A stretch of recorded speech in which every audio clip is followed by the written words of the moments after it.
It is denoted by symbol capital R and obtain expression for the range of projectile.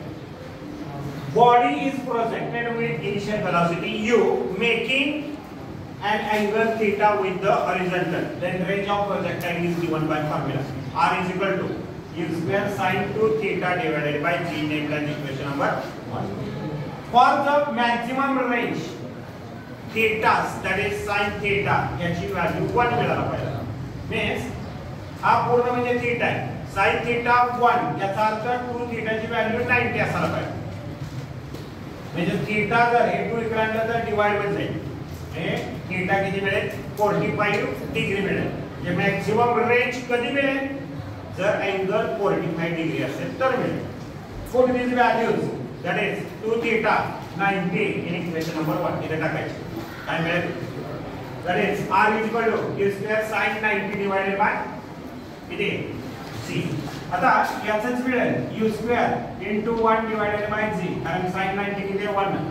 u into 1, u square into 1 किती मिळतंय? u square divided by g, म्हणजे R बरोबर formula मिळेल.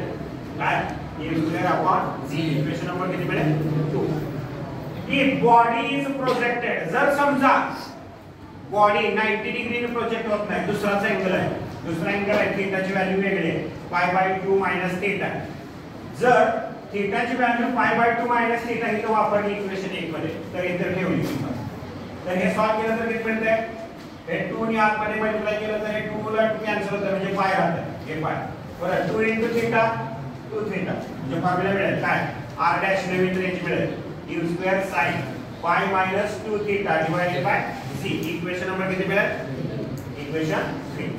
परत formula माहिती आपल्याला sin 180 - theta. Formula काय? sin theta. आता थीटाची व्हॅल्यू बदलली, किती बदलली? 2 थीटा घेतलं, म्हणजे किती मिळेल फॉर्म्युला मग? sin 2 theta. That is sin 180 - 2 थीटाची व्हॅल्यू किती मिळेल? sin 2 theta. sin 2 theta. आता π 180 म्हणजे पाय असते. सो sin π - 2 थीटा किती मिळेल? sin theta. आता हीच व्हॅल्यू आपल्याला पुट अप करायची 4 नंबरची इथं. sin π - 2 थीटा इथे टाकायचं. किती टाकणार? 2 थीटा. जे वापरलं इथं काय मिळेल? नवीन रेंज मिळेल. काय मिळेल? r dash u square sin 2 theta divided by g. Equation number 5. आता 1 आणि 5 मध्ये बघा ही किंमत समान आहे का? म्हणजे original range is the new range. हे r इज इक्वल टू काय मिळेल? r dash. हे रेंज ऑफ प्रोजेक्टाइल कधीच बदलत नाही. जे ओरिजिनल आहे तेच फायनल मिळते. अँगल किती जरी बदलला तरी. आणि this is about the range of projectile.